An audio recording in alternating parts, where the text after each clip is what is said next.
Okay, so I asked you before you came on to come up with 3 bold predictions. So Okay. this isn't your run of the mill, prediction. I want you to kind of dig deep and get a little risky here. 3 bold ones that people may not see coming. And hey, if you're wrong, you're wrong, but this is an educated opinion, an educated bold prediction coming from you. So why don't you give me the first of your 3? The first of the 3 is that Hanada will end up with the most points of all 32 bracket people. He will outscore Okada. He will outscore Will Ospreay. He will outscore Naito. He will outscore Finley. He will have more points than anyone else coming out of the brackets. And this gives him, by winning his side, it gives him an opportunity to go to the semifinals. That's how it works, right? It goes Yes. down to like a final 4. Final 8, actually. Oh, So final 8. the final 2 of both brackets will end up into the post bracket play. And there is a formula and a preset seeding so that where you end up in the bracket is actually fundamentally important for the next few steps.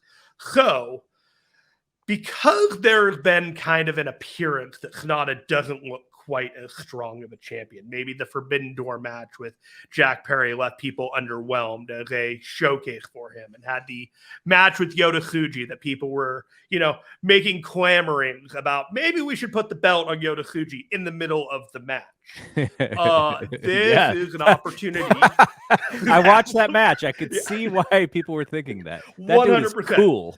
So we are in a position to put Kanata in a position to make him look like a prominent, dominant IWGP champion. And in order to do that, you want to make him look the best among the field. This is an easy way to do that. And with the bracket being what it is, Sheikh Owens, Hikuleo, Yota Tsuji, Ren Narita, Shota Umino, and Kaito Kiyomiya, there's a lot of younger talent and a lot of people that it wouldn't be the worst thing in the world if they suffered a loss to the IWGP champion. All right, what is your second bold prediction? Speaking of Kaito Kiyomiya, I believe he is going to be the second person from the A bracket to make it to the post bracket play. And in addition to that, I think he's going to make it to the final 4. Oh, wow. I do. I think there's an opportunity for him to get a win over a couple of name players and to put the shine on him, as it were. He doesn't need to go past that to really get people's attention, maybe raise the eyebrow a little bit in terms of his profile. I think there is a reason that he is in the G1. He backed out of the N1, which is the NOAH round robin tournament that is going on at the same time. And he's got a long running subplot with Okada that Justin Nipper has explained on Speaking of Strong Styles. He's guested on our show before. And so there's a lot to it that, raising his profile going into the post bracket play of G1 makes a lot of sense. All right, what is your third? The third one is that the C block of all the blocks, that is the one with Shingo Takagi, Eddie Kingston, David Finlay, Aaron Henare. That's going to be the one with the best matches after all said and done. It's going to be better than the Okada and Will Ospreay bracket. It's going to be better than the Naito Zack Sabre bracket. It'll be better than the Sonata Kaito Kiyomiya bracket. I think that block is going to be the one everyone is talking about when all the matches are over. You mean that block's going to have the best match quality out of all the blocks? Absolutely. People are going to be talking about it. They're going to be the conversations are going to be about the C block matches. All right. I like them. I got one more from Stephen Conway if you want to hear it. Oh, yeah, for sure. So I was able to get on the horn with my partner, Stephen Conway, and asked him what he had for a bold prediction. And so he is a big, big believer in Shota Umino. And he believes that Shota Umino may end up making it to the post-bracket play. Oh, wow. And if he does, he believes that Shota will get his first really big, high-profile singles win against somebody in New Japan Pro Wrestling. His previous big win is a match against Zack Sabre Jr., winning and eliminating him from the New Japan Cup in March. That is his biggest singles win, and Conway believes this is the time. Does he beat him with the STF? That's the question. Well, he's going to be beating some people with the STF. You know that I'm old enough to remember when Bill Watts' son, Eric Watts, was handed down the STF to win matches in like 1992 or whatever it was. That move, man, it carries on through the years. It finds a way to persevere. All right. I also asked you for one more set of things here.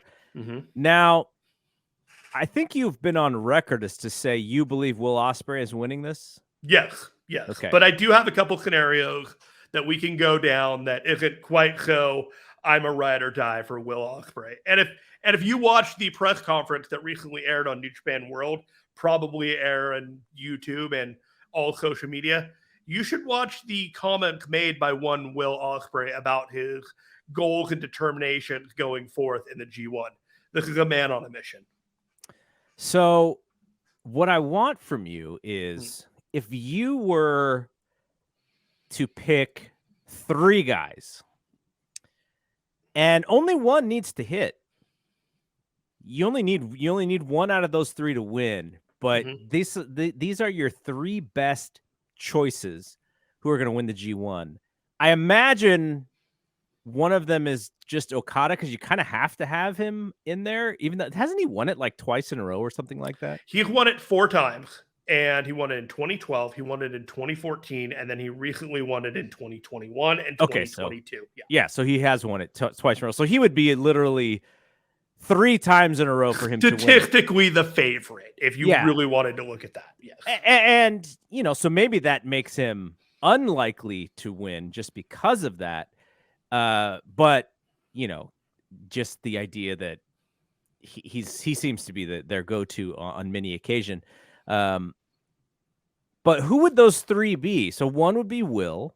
Yes. And who would the other 2 be if you really, really had to get this thing right? If I'm going into the week, there's a lot of arguments to be made for Naito to be the next person up for that IWGP title match with Sanada winning it. Sanada abandoned LIJ. I kind of assumed that the match at Dominion was going to be Naito and Sanada because eventually that was going to happen. And it never happened. We got Yota Tsuji instead. We haven't had the Naito and Sanada match, as it were. And Naito hasn't really had a really big Wrestle Kingdom match. And last year, he had the Wrestle Kingdom in Yokohama feud going on with the Noah guys, but he wasn't really anywhere near the front center for Wrestle Kingdom this past year. So there's a lot of arguments to be made with the way that New Japan has now curated a Western main event and a Japanese main event, that a Sanada Naito match headlining makes a whole ton of sense. It just, is there a belt at play? All right, so you have Will and you have Naito. So who would your third person be? The third person would be David Finlay. Okay, so not Okada. So not Okada. Would Okada be in your top 5? No, I don't think so this year. Maybe top 5.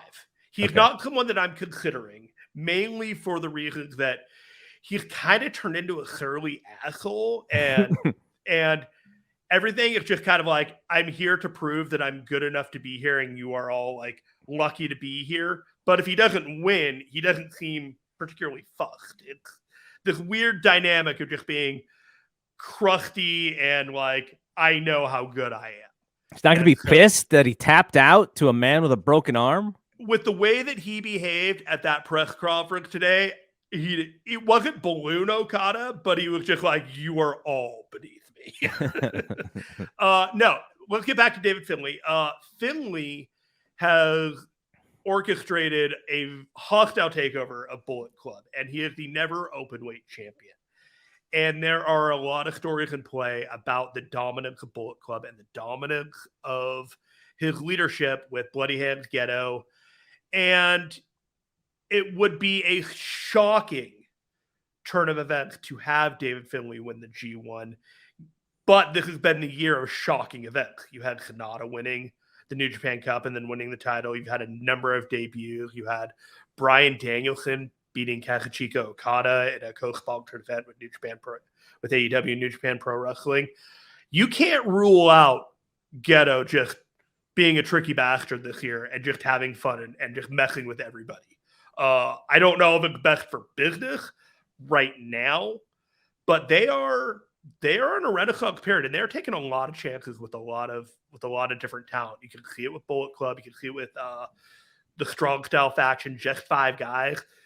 People are clowning them when they just hear the name and the concept. When you're watching the show, you're just like, I see what's going on here. The audience is reacting to it.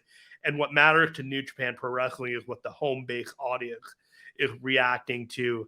And if the Western audience likes it, great, but they are not our driving like audience and who we're here to please. So it's an interesting kind of dynamic when you're watching it.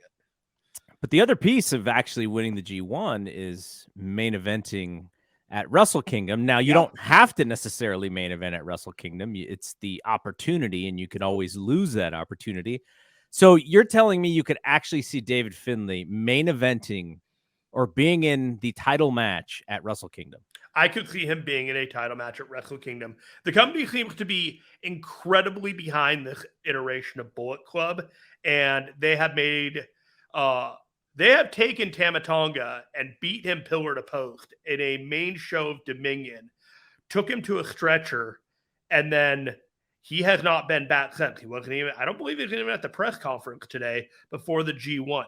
They have done everything in their power to give you the illusion that this is a volatile, dangerous faction that's capable of anything. And so if you're asking me for a dark horse, deep candidate of who could win this thing, Finlay would be my final third.